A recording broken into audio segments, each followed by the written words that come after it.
কোচবিহার জেলার চ্যাংড়াবান্ধা নিষিদ্ধ পল্লী থেকে একটি মেয়ের প্রাণহীন দেহ উদ্ধার হলো।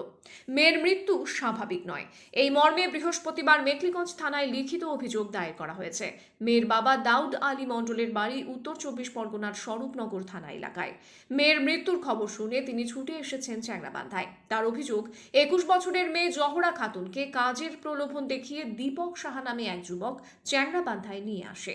তারপর প্রথম বিয়ে লুকিয়ে জহরাকে দ্বিতীয় বিয়ে করে দীপক।